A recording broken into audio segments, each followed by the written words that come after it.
Olá galera, sou Bruno Quirino. O Papo de Boteco de hoje é sobre a famosa reunião ministerial do dia 22 de abril passado. Na sexta-feira, agora quando foi divulgado o vídeo, peguei meu saquinho de pipoca para assistir aquelas 2 horas de reunião e confesso para vocês que eu não encontrei as tais provas robustas que o ex-ministro Sérgio Moro falou que estariam lá, comprovando que o presidente Bolsonaro queria interferir na Polícia Federal. O que tem ali é algum indício que merece ser investigado, porém não é suficiente para abrir uma ação penal nesse momento. Esses indícios eles têm que ser juntados a outros indícios e outras provas para assim sim você ter um material suficiente para abrir uma investigação, para abrir uma ação contra o presidente da República, porque ele é muito frágil. O ministro Sérgio Moro me espanta que foi magistrado por mais de 22 anos, né, parece, e não sabe o que é uma prova jurídica. Mas o que eu vi ali foi talvez tão sério ou muito mais sério do que o que Sérgio Moro pretendia demonstrar. Vamos falar de alguns pontos. Primeiro, com relação à Covid-19. Em nenhum momento, nem os ministros, nem o presidente falaram de Covid-19 preocupado com a vida dos cidadãos. Em 22 de abril, a gente já tinha uns 3 mil mortos no Brasil. E já se sabia que a doença ia avançar muito. Já havia essa previsão que chegaremos agora em maio com mais de 20 mil mortos. E se deixar, vamos chegar a agosto com mais de 120 mil mortos.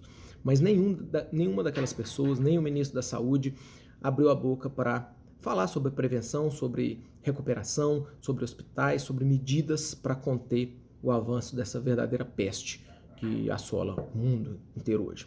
Falou-se na Covid-19 com preocupação econômica e falou-se nela como uma oportunidade para passar leis que fragilizem a fiscalização ambiental.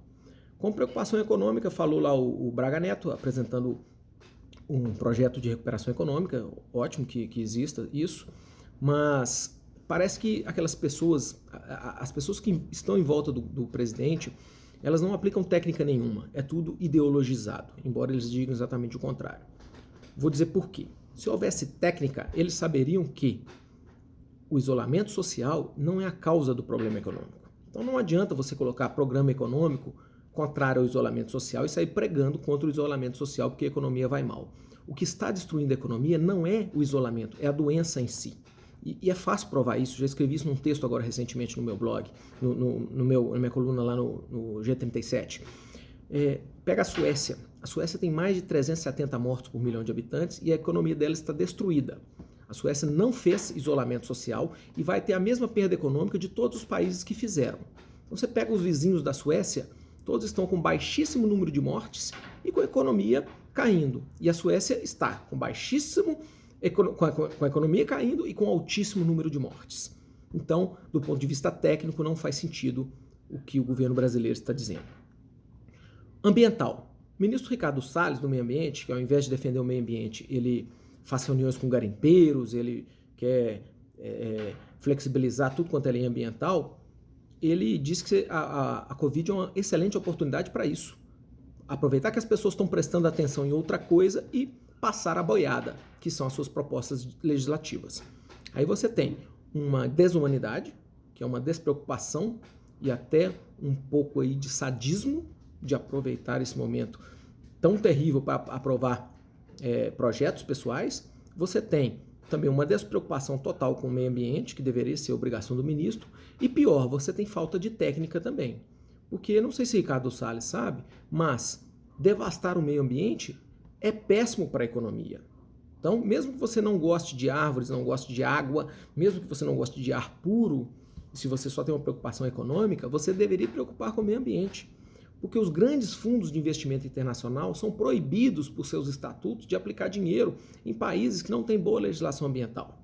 O Brasil sempre foi referência em legislação ambiental e sempre recebeu muito dinheiro e sempre esteve muito bem nesse sentido. Então, caminhar no sentido contrário agora não tem outro motivo a não ser ideologia.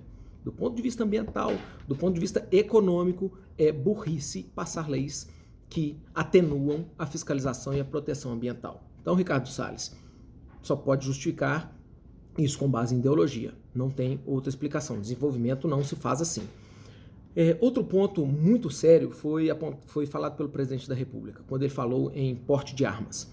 Ele bradou que quer armar todo mundo.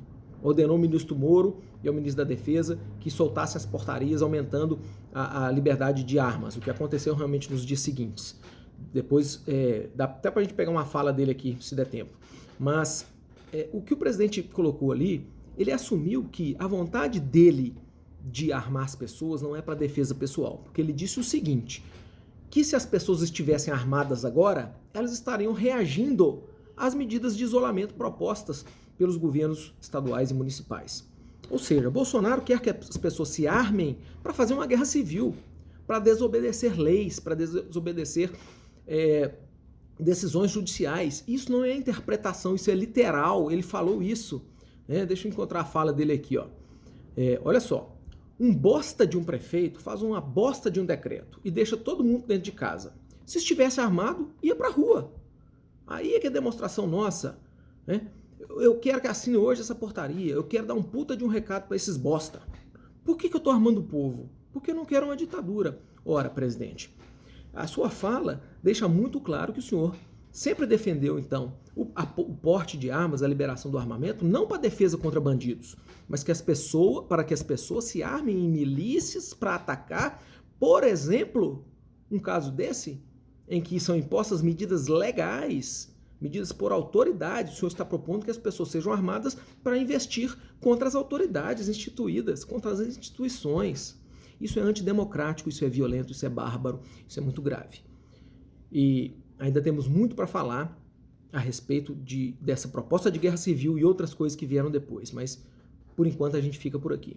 Fique com essa pulga atrás da orelha e lembre que papo de boteco não é conversa fiada.